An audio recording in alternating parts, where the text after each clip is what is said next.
வணக்கம். ஸோ இன்னைக்கு வந்து ரொம்ப முக்கியமான விஷயம் தாங்க ஆஸ் யூஷுவல். ஸோ நம்ம வந்து சக்ஸஸ் அண்ட் காம்படிஷன் அப்படிங்கிறது வந்து கோஸ் ஹேண்ட் இன் ஹேண்ட்ன்ற மாதிரி இருக்கு.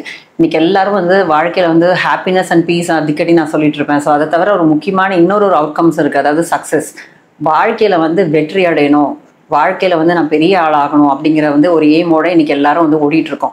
ஸோ அதில் பார்த்தீங்கன்னா வந்து சக்ஸஸ் அடையிறது நான் தப்புன்னு சொல்ல மாட்டேன். Success is a very nice feeling. So அது வந்து கண்டிப்பாக வந்து நம்ம கூட இருக்கணும். ஆனால் அந்த காம்படிட்டிவ்னஸ் அது தேவையா, ஒரு காம்படிஷனாக நம்ம எடுத்துக்கிறது தேவையா அப்படின்னு கேட்டால், ஏன்னா சின்ன கிளாஸ்லேருந்தே பார்த்தீங்கன்னா competition, first prize, second prize, இந்த மாதிரி விஷயங்கள்லாம் நம்மளை வந்து வகைப்படுத்திட்டே வருஷப்படுத்திட்டே தான் வராங்க. ஸோ நிறைய பேர் நான் இந்த ஒர்க் ஷாப்பில் இந்த விஷயத்த சொல்லும் போது, இதில் என்ன மேடம் தப்பு இருக்கு, காம்படிட்டிவ்னஸ் ரொம்ப முக்கியம். ஏன்னா இந்த கார்பரேட் வேர்ல்டில் பார்த்தீங்கன்னா வந்து வின் வின்னை விட இன்னைக்கு வின் லூஸ் தான். ரெண்டு பேருக்கும் போட்டி வச்சுட்டு இவன் ஜெயிக்கிறானா அவன் ஜெயிக்கிறானான்னு மேனேஜர்ஸ் பார்க்க வேண்டியது. ஸோ அவங்கள வந்து வெறுப்பேற்ற வேண்டியது. So it's like divide and rule மாதிரி ஒருத்தங்களை இன்னொருத்தருக்கு எதிராக திருப்பி விடுற மனப்பான்மை, அதனால நான் இன்னும் பெருசாகணுன்ற ஒரு வெறியை கொண்டு வருது. இந்த மாதிரியான விஷயங்கள்லாம் சரியான்னு கேட்டால் ஆஸ் அ சைக்காலஜிஸ்ட் என்ன கேட்டிங்கன்னா ரொம்ப ரொம்ப ரொம்ப தவறு அப்படின்னு சொல்லுவேன். ஸோ இதில் என்ன இருக்கணும்னா, மனுஷன் திரும்ப திரும்ப திரும்ப வாழ்க்கையை யோசிக்க வேண்டியது வந்து சந்தோஷம், பீஸ். இதில் தான் இதுக்கு வந்து சக்ஸஸ்ஃபுல்லாக ஃபீல் பண்ணால் we feel good about ourselves. But ஆக்சுவலாக நம்ம மனுஷனாக இருக்கிறதுக்கு we should feel good about ourselves. I am just alive, இங்கே நான் இருக்கிறேன், உங்களோட பேசிட்டு இருக்கேன், இதுலேயே வந்து எனக்கு சந்தோஷம். இதில் வந்து நான் ஒரு பெரிய சைக்காலஜிஸ்டாக இருக்கணும், எல்லாரையும் நான் பாராட்டணும், அப்போதான் சித்ரா அப்படின்னு நான் ஃபீல் பண்ணேன்னா அங்கேயே நான் தோத்துட்டேன்னு அர்த்தம். ஸோ இதில் வந்து நான் காம்படிஷனில் ஓடல, இந்த காம்படிஷன் எனக்குள்ளே தான் இருக்குது அப்படிங்கிறது தான். நம்ம வந்து நம்மக்கிட்ட மட்டும்தான் எல்லாருமே இதை வந்து நம்ம மோட்டிவேஷனல் இதெல்லாம் நம்ம சொல்லி கேள்விப்பட்டிருப்போம். இதை வந்து நான் வந்து எனக்கு யாரு கூடயே இல்லைங்க போட்டி, எனக்கு யாரும் எதிரி இல்லை, எனக்கு கூடவே தான் நான் போட்டி போடுறேன். ஸோ போன தடவையோட இந்த தடவை நான் அதிக மார்க் வாங்கணும்னா, இதை வந்து நம்ம வந்து லாஜிக்கலாக புரிஞ்சுக்கிறீங்க, பட் இமோஷனலாக புரிஞ்சுக்கிறோமா அப்படின்னா அதுக்கு ப்ராப்ளம் இருக்குது. ஏன்னா நான் அகெயின் கவுன்சிலிங் எக்ஸ்பீரியன்ஸில் பார்க்கும்போது சின்ன வயசுல சைல்டுஹுட் எக்ஸ்பீரியன்ஸஸ் தான் அடிக்கடி ப்ரூவ் பண்ணுவேன். அதில் வந்து பார்த்தீங்கன்னா பேரண்டிங் எப்படி இருக்கு, இதில் தான் இங்கே பேரண்ட்ஸோட ரோல் ரொம்ப ரொம்ப ரொம்ப முக்கியங்க. ஸோ எப்போவுமே நம்ம ஒரு விஷயம் பண்ணுவோம் சின்ன வயசுல, அது எல்லாருக்கும் தெரிஞ்ச விஷயம் தான், கம்பேரிசன் அப்படிங்கிறது.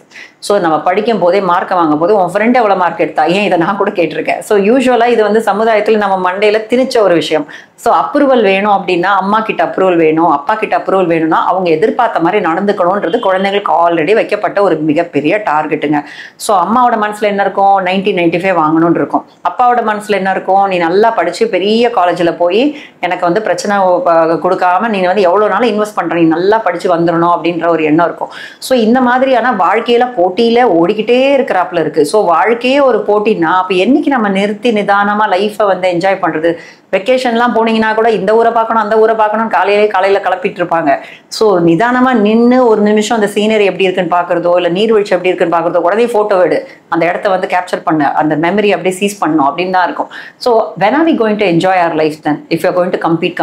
அப்போ நிறைய பேர் இந்த கேள்வி கேட்டுருங்க, என்னங்க நான் கம்பீட் பண்றது தப்பா? அப்போதான் எனக்கு ஒரு மோட்டிவேஷன் வரும், இவங்க பண்றாங்கன்னா why can't I அப்படிங்கிற ஒரு ஃபீல் வரும், இவங்க கொடுக்குற டார்கெட்டை நம்ம உடைக்கணுன்ற எண்ணம் வரும் அப்படின்னு. நான் என்ன சொல்றேன்னா, கண்டிப்பா நானே திரும்ப திரும்ப சொல்லுவேன், humanistic view of psychology ல வந்து you all have to excel yourself. If you're capable of 90, get 90. If you're capable of 95, get 95. ஆனா உங்க கெப்பாசிட்டி என்னன்னு தெரிஞ்சுக்கிட்டு அது வரைக்கும் போராடுங்கள், அவ்வளவுதான். அதை பெஸ்ட் கொடுக்கணும் தான் நானே சொல்லுவேன். I'm not saying relax, enjoy life, don't give your best. சும்மா ஒரு 60 எடுத்தா போதும், என்ஜாய் பண்ணு அப்படின்னு நான் சொல்லவே மாட்டேன். I always want all of you to be your best version of yourself. எது உங்களால முடியுமோ அந்த அளவுக்கு நீங்க பண்ணணும், கண்டிப்பா செய்யணும். அப்படி இல்லைன்னா நம்ம வேஸ்ட்னே சொல்லலாம். ஆனால் அந்த போட்டி உங்களுடைய காம்பிடன்சி, உங்களோட ஸ்கில் கூட மட்டுமே தவிர இன்னொருத்தர் கூட கிடையாது அப்படிங்கிறத சின்ன வயசுல இருந்தே பேரண்ட்ஸ் வந்து இந்த தவறை செஞ்சு செய்யக்கூடாது.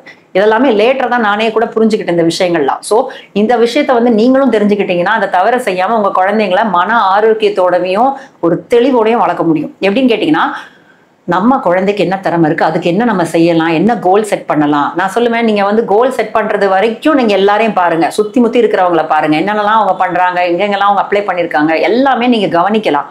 ஆனா ஒன்ஸ் உங்களோட திறமைக்கு ஏற்றவாறு நம்ம கோல்ஸை செட் பண்ணதுக்கு அப்புறம் உங்க இலக்கு, உங்க பயணம் மட்டும்தான். அந்த இடத்துல வேற யாரையும் நம்ம திரும்பி பார்க்க கூடாது. அதுக்கப்புறமா அவன் அங்க போயிட்டானே நாங்க போகவா, இவன் இங்க போயிட்டானே இங்க போகவான்னு நீங்க டைவர்ட் ஆயிட்டே இருந்தீங்கன்னா எந்த இலக்குமே நீங்க எடுக்க முடியாது. இங்கேயும் அரைகுறையா போவீங்க, அங்கேயும் அரைகுறையா போவீங்க, அவ்வளவுதான் உங்க வாழ்க்கை. ஸோ எப்பவுமே வந்து தன்னோட நம்ம கோல் செட் பண்ற வரைக்கும் மேபி இட் இஸ் இந்த ஏஜ் ஆஃப் ஒரு 14-15 அதிலே கூட நம்ம ஸ்டார்ட் பண்ணிடலாம் நம்ம ஜேர்னியை. நம்ம கெரியர் என்ன அப்படிங்கிற ஒரு விஷயம் வந்து தெளிவா தெரிய ஆரம்பிக்கிற ஒரு சின்ன சின்ன தெளிவுகள் நம்ம கிடைக்க ஆரம்பிக்கும். போக போக தாங்க பனி விலகும், போக போக தான் பாதை விரியும், பயணம் புரியும். அதை விட்டுட்டு இப்பவே லாங் டேர்ம் கோல் நான் கொண்டு போறேன் அப்படின்னா அது தேவை கிடையாது. ஸோ ஒரு ஐடியா வச்சுக்கலாம், ஒரு சின்ன வேக ஐடியா வந்து நம்ம இம்ப்ரூவ் பண்ணிக்கிட்டே வரலாம். ஸோ அப்படி இருக்கும்போது அந்த காம்படிஷனுக்கு உள்ள போகாதீங்கிறது தான் என்னோட கருத்து. காம்படிஷனுக்கு வரும்போது என்ன ஆகும்னா ஒரு விஷுவலைசேஷன் வச்சுக்கலாம். இப்போ ஒரு அனாலஜி, ஒரு மேரத்தான்லேயே போயிட்டு இருக்கீங்க, இல்லைன்னா ஒரு 100 மீட்டர் ரேஸ்ல கூட போறீங்க. எல்லாரும் கைத்தட்டி உங்களை பார்த்துட்டு இருக்கிறாங்க, உங்களை என்கரேஜ் பண்றாங்க, கூட ஒரு 5 பேர் சேர்ந்து உங்களோட ஸ்டார்ட் பண்றாங்க பயணத்தைன்ற போது இப்போ இலக்கு என்னவோ அங்க இருக்கு. அந்த இலக்கை நோக்கி நீங்க பயணம் புரிஞ்சு அவங்களால வேகமா போக முடியுமா? இல்லை இவன் எவ்வளவு தூரம் ஓடுறான், அவன் எவ்வளவு தூரம் ஓடுறான்னு பாத்தீங்கன்னா உங்க கவனம் சிதறிடாதா? இதே மாதிரிதான் வாழ்க்கை பயணத்துலயும் நம்ம வந்து நம்ம கூட படிச்சவங்க என்ன செஞ்சிட்டு இருக்காங்க, அவங்க இதோட அவார்டு வாங்கிட்டாங்களே, அவங்க என்னென்னவோ பண்ணிட்டு இருக்காங்களே, நம்ம இங்க இருக்கோமே அப்படின்னு நினைச்சு உடனே கவலைப்படுறது. அது இல்லைன்னா அவனோட நான் பெட்டரா இருக்குன்னு நினைச்சு சந்தோஷப்படுறது. இந்த மாதிரி கம்பேரிசனா நினைச்சு உங்க சக்சஸை மெஷர் பண்ணீங்கன்னா அது ரொம்ப ரொம்ப தவறு. உங்களுடைய மெஷர்மெண்ட் எப்படி இருக்கணும்? உங்களுடைய ஸ்கில் பேஸ்டா இருக்கணும். நான் இந்த ஸ்கில் லெவல்ல இருக்கேன், நான் என்ன அடையணும், அது எனக்கு என்ன சந்தோஷத்தை கொடுக்குது. மேபி உங்க சந்தோஷம் வந்து இவ்வளவு சம்பாதிச்சா போதும், எனக்கு அதுவே கண்டென்ட் லைஃப் அப்படிதான் நினைக்கிறீங்கன்னா டூ இட். அதுல எந்த தப்பும் கிடையாது. ஆனா திடீர்னு இன்னொருத்தங்களை பார்த்து பொறாமன்றது என்னதுங்க, வேற ஒண்ணுமே இல்லை, உங்களுக்கு அது வேணும்னு அர்த்தம். இப்போ ஒருத்தங்க ஒரு இதை சாப்பிட்டுட்டு இருக்காங்க, எனக்கு அதை அவனை பார்த்தாலே பொறாம வருதுன்னா எனக்கும் அது வேணும்னு அர்த்தம், அவ்வளவுதான். வேற தட்ஸ் ஜஸ்ட் சிம்பிள். அந்த வாழ்க்கை எனக்கும் வேணும்னு ஆசைப்படுறேன். பட் வேணும்னு ஆசைப்படும் போது ஏன் வேணும்ன்ற கேள்வியும் கேட்டுக்கோங்க. அந்த வாழ்க்கை எனக்கு ஏன் வேணும்? அந்த வாழ்க்கை கிடைக்கிறதுனால எல்லாரும் என்ன பாராட்டுறாங்களா? அந்த வாழ்க்கை கிடைக்கிறதுனால எனக்கு திருப்தி இருக்கா? பாராட்டுறாங்கன்றதுக்காக அந்த வாழ்க்கையை தயவு செஞ்சு தேர்ந்தெடுக்காதீங்க. எல்லா நேரமும் உங்களுக்கு வந்து ஃபேன்ஸ் இருக்க மாட்டாங்க. ஸோ அவங்கவுங்களுக்கு அவங்கவுங்க லைஃப் இருக்கு. ஸோ இந்த ஃபேன்ஸ்க்காகவே ஓடிட்டே இருந்தீங்கன்னா you won't live your life. இங்க வந்து எனக்கு அது திருப்தி அளிக்குதா? Ask about yourself. இப்போ நீங்க காம்படிஷன்ல போயிட்டே இருக்கீங்கன்னா எங்க நிறுத்தி நிதானமா என்ஜாய் பண்ண முடியும்? நான் ஏற்கனவே சொன்ன மாதிரி ஒரு பயம் வந்துடும். காம்படிஷன்னாலே ஒரு ஃபியரும் வந்துடும். ஒரு ஃபியரோட நம்மளால ஒரு சந்தோஷமா ஒரு விஷயத்த செய்ய முடியுமா? பயம் இருந்ததுன்னா நிம்மதி இருக்காது, ஒரு திருப்தி இருக்காது, ஒரு பீஸ் இருக்காது. பயம் இல்லாம செய்யும் போது ஒரு சந்தோஷம் இருக்கும். அந்த பயம் அதிகமாகும் போது பிரச்சனை ஆயிடும். ஸோ இந்த காம்படிஷன் வந்தாலே பயமும் கூட சேர்ந்து நம்மள தொத்திக்கிறோம். அப்படி இருக்கும் போது நிறைய பேர் சக்சஸ் இல்லைன்னா நானே இல்லை, I want it, I need இட்ன்னு சொல்றாங்க. அங்கதான் தப்பு வருது. நான் என்ன சொல்றேன்னா சக்சஸை கண்டிப்பா தேடுங்க, பின்னாடி ஓடுங்க, எல்லாம் செய்யுங்க, இல்லைன்னு சொல்லலை. பட் அது உங்களோட பேசிக் நீடு கிடையாது. உங்க தேவை, உங்களுடைய தேவையா, உங்களோட நீடா வாண்டா நம்ம சொல்லுவோம் இல்லையா, நம்மளுடைய ஆக்சிஜன் நமக்கு தேவை, இந்த மாதிரி தேவை மாதிரி success is not a basic NEET, it's a want, அவ்வளவுதான். So it's okay to want to be successful, not to be needing to be successful. If you're going to be needing to be successful, உங்களுக்கு ரொம்ப கஷ்டமா இருக்கும், எல்லாமே ஸ்ட்ரெஸ்ஃபுல்லா இருக்கும். இன்னைக்கு நான் செய்யற காரியத்தை வந்து ஒரு பயத்தோடையும் பதட்டத்தோடையும் செய்யும் போது அதனுடைய திருப்தியின்மை இருக்கும், பர்ஃபெக்ஷனிஸ்டா இருப்பீங்க நீங்க. இந்த மாதிரி வாழ்க்கையில இருக்கும்போது ஸ்ட்ரெஸ் ஜாஸ்தியாவே இருக்குங்க. இது நம்ம தப்பு கிடையாது. சிறு வயசுல இருந்தே பெற்றோர்கள் வந்து ஒரு டார்கெட்டை வச்சு அவங்களோட அப்ரூவலுக்காக, அவங்க அன்புக்காக அதை அடைஞ்சு மற்றவங்களுக்காகவே போராடி வாழ்க்கையில எனக்கு என்ன வேணும், எனக்கு என்ன திருப்தி தரும், எனக்கு என்ன சந்தோஷம் தரும்னு மறந்தாச்சு. அவன் அதை செஞ்சுட்டான், நீ அதை செய், இவன் இதை செஞ்சுட்டான், நீ இதையும் செய் அப்படிங்கறத சின்ன வயசுல நம்ம மனசுல போடப்பட்ட ஒரு விதிமுறைகள் தான். ஒரு ரூல்ஸ் அண்ட் ரெஸ்ட்ரிக்ஷன்ஸ், நம்ம வந்து லிமிடேஷன்ஸ் கொடுத்துருக்காங்க. ஏன் அதை விட கூட நீங்க பெரிய ஆள் ஆகலாம். இவன் ஐஐடில சேர்ந்தானா நீங்க மேபி ஃபாரின்ல போய் கூட பெரிய ஆள் ஆகலாம். ஸோ இது வந்து ஒரு எடுத்துக்காட்டு கிடையாது, இது வந்து ஒரு எக்ஸாம்பிள். ஒரு எடுத்துக்காட்டு நம்ம எடுக்கிறத விட ஓகே இப்படிலாம் பண்றாங்க, பட் உனக்கு என்ன வேணும், நான் என்ன செய்யணும், இதை வந்து ஒரு maybe you can get motivated, but finally you have to decide your goal. நமக்கு என்ன வேணும் அது வந்து பேஸ் பண்ணி அவனோட திறமைக்கு அவன் அதை செய்யறான்.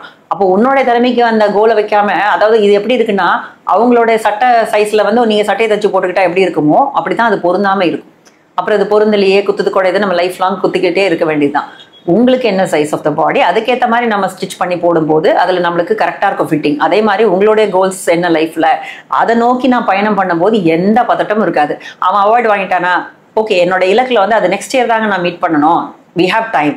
அது மாதிரி நம்மளுக்கு ஒரு கண்டென்ட்மெண்ட் இருக்கும், ஒரு பீஸ் இருக்கும். இல்லைன்னா பதட்டம் அதிகமாயிடும். ஐயோ அவங்க எல்லாம் ஏதோ வேகமா போயிட்டு இருக்காங்களே பண்ணிட்டோமே அப்படின்ட்டு. நடுவுல பாஸ் வருதா, ஃபெயிலியர்ஸ் வருதா, இட்ஸ் ஓகே, ரிலாக்ஸ். அதுக்கும் சேர்த்து தான் நம்ம டைம் வைக்க போறோம் கோல்ஸ்ல. எப்படி நம்ம ரீச் பண்ண போறோம், கோல்ஸ் ரீச் பண்றோமோ இல்லையோ, still I have my own life, my life is to enjoy, I can live to my fullest potential அப்படிங்கிற ஒரு பதட்டம் இல்லாமல் நீங்கள் பயணத்தை வந்து பொறுமையாக எடுத்து செலுத்திட்டு இருக்கும்போது வாழ்க்கையை ரொம்ப அனுபவிக்கத்தக்கதாக இருக்கும் இல்லையா. இந்த காம்படிஷன் தேவையில்லாத ஸ்ட்ரெஸ்ஸை எடுத்துகிட்டு போனீங்கன்னா கஷ்டம். எல்லா இடத்துலையுமே பிரச்சனை தான். நான் எங்கே போனாலும் நான் நம்பர் 1 இருக்கணும் அப்படின்னு இருக்கும்போது அந்த இடத்துல இருக்கிற ஒரு விஷயத்தை நம்ம ரசிக்க முடியாது. இப்போ எந்த கிளாஸ் போனாலும் நான் தான் அதை நம்பர் 1 இருக்கணும். எந்த பிள்ளைங்களை பார்த்தீங்கன்னா டீனேஜர்ஸே இந்த பிரச்சனை இருக்கு. எந்த இதில் போனாலும் நான் வெற்றி பெறோட very good attitude, keep it up. But always wanting to be number 1 அப்படி இருந்தீங்கன்னா உங்களால லைஃப் என்ஜாய் பண்ண முடியாதுன்னு புரிஞ்சுக்கோங்க. நம்பர் 1 இருக்கணும்னு அவசியம் இல்லை. உங்க லைஃப்ல நீங்க பெஸ்டா பண்ணுங்க, உங்களோட கோல்ஸை ரீச் பண்ணுங்க, அதுவே உங்களுக்கு திருப்தியானது. இவனோட பெஸ்டா இருக்கணும், அவனோட பெஸ்டா இருக்கணும்ன்ற கம்பேரிசன் விட்டுட்டு you are the best, but you are not the best of all.